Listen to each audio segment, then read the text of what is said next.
Would you destroy a building if there was a chance someone was still inside it?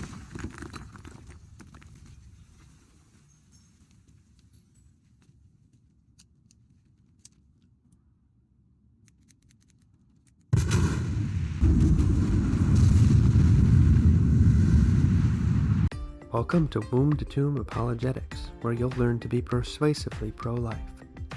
Today, you'll learn about the Prudential Argument. This is sort of a Pascal's wager for abortion. As such, this doesn't technically prove that abortion is wrong, but that it's wrong to allow it given our uncertainty about the moral value of fetuses and embryos. In essence, it posits that it's morally reckless to kill the preborn if we aren't sufficiently certain that we can do so. We weigh our uncertainty with the consequences of being wrong and choose what seems prudent. Suppose that you are talking to a pro-choicer or someone on the fence about abortion, and he tells you that he's unsure if abortion is wrong. He's unsure as to whether we should protect the preborn. You can use an analogy to persuade him. One that I like to use is this. Imagine you are the head of a demolition team, heading to the site of an abandoned building scheduled for destruction. You get there late, and your team has already set up the charges, and one of your men is sitting there, next to the plunger, ready to detonate on your command.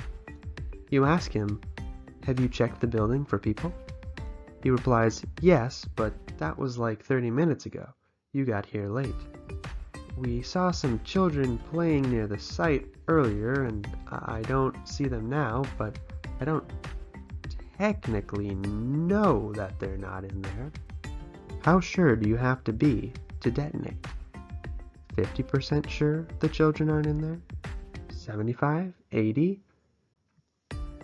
Alternatively, let's say you go hunting with a friend, but he goes off to go to the bathroom or something, and you fall asleep, but are awakened by some rustling in a nearby bush.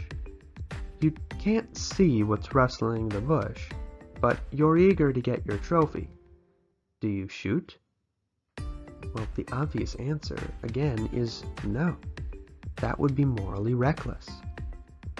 I've heard that analogy attributed to Ronald Reagan, but I'm unsure of its origin. Either way, it makes the point well. Some also use the analogy of driving and seeing what you think is possibly a body in the road. The questioner asks, do you swerve? After all, it could just be a trench coat or something like that in the road, but you're not sure. Again, it seems wrong not to swerve if it's safe to do so. Finally, in another one I've heard, a friend asks you to help her move, but mistakenly forgot to label a box with an extremely delicate object in it. How do you treat those boxes? The obvious answer is that you would treat every box as if it has the object in it, since you don't know which one actually contains it. You can choose the most compelling analogy that speaks to you or to the person you're interacting with. Remember the limitations of this argument, and that it should only be used when people are on the fence, because it only has persuasive weight when the probability of the pro-life side being right is fairly good. Consequences of the worldviews must be weighed along with the probability of the worldviews being correct.